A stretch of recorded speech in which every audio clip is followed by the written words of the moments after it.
Africa stunned the UN climate talks in Barcelona today as all of its nations, united for the first time, pulled out of talks on extending the Kyoto Protocol. Kemal Jumari, chairman of the Africa Group, said talks are not focusing on the fundamentals, how much developed countries will cut their carbon emissions and how much financing they'll provide for developing nations to cope with climate change. Africa is already dealing with climate change caused by industrialized countries' historic carbon emissions, he said, and without those commitments, there's no point to further talks. Now, other Kyoto Protocol nations talked well into the evening to woo the Africa Group back to the table with promises their issues would be dealt with, but there was still a sense the talks are fragile. We are accountable to our countries, to our governments, and to our people in Africa.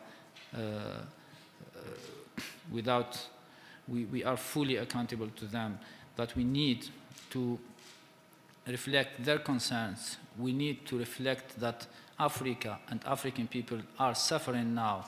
People are dying now when those who are responsible historically, I mean developed countries, are not willing to take action. When we are asking our industrialized country partners why they are not willing to put the numbers on the table so that we can consider those ahead of Copenhagen, we are asking because we are under pressure because of the impacts, but their response is that politically and economically it's difficult for them to put these numbers on the table.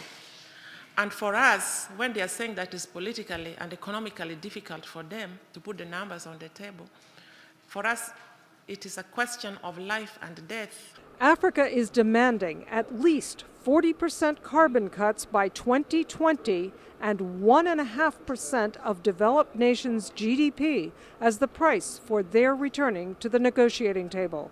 The G77 developing nations bloc stood behind Africa's decision. Developed countries do not want to deliver on their historical responsibilities. They do not want an equitable and just deal with regard to the atmospheric space. They would want all developing countries to suffer in order for them to enjoy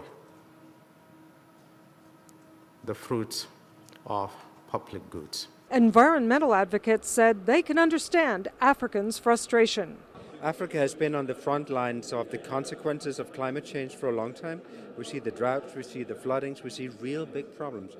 Now they're moving to the front lines of the political action, and I welcome that move. I understand their frustration, I understand their anger of not getting from developed countries what they should get in terms of emission reduction targets. And UN climate chief Eva de Boer said he also understands the huge frustration of the African countries by the lack of ambitious targets from developed nations. But he wants to see both the Kyoto extension and parallel climate treaty talks succeed.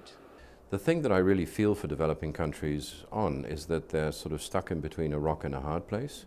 I mean, if you stop the negotiations, you're not going to see a result.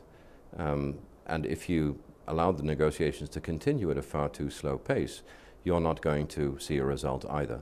So I think what we need to see happen in this process here, out of solidarity, is that we devote much more significant time to these issues that are so crucial to this group of countries. Those parallel treaty talks, where the U.S. is a major player, are also awaiting the same big numbers: how much the developed economies will commit to cut their carbon emissions and how much they'll commit annually to aid developing nations. But the chairman of those talks, Michael Zamit Kudayar, said he is seeing progress in important areas, but he doesn't expect the numbers the Africa Group wants to be tabled until the very end. There are a couple of issues which are extremely tough, which is where countries really have to put something on the line and where we will not have a result until the last moment. These are the level of ambition of individual countries' mitigation efforts or commitments. Secondly, the effort, the ambition of countries like China or Brazil countries that have a lot to offer, but being developing countries will not do it in the same way. Thirdly, the issue of finance. I mentioned finance, but that's always hard. Cash on the table and an aspiration to a certain level of cash in the future. So, at the end of 2 days of UN climate talks, more uncertainty, but still optimism. In Barcelona, I'm Margaret Ryan, Clean Skies News.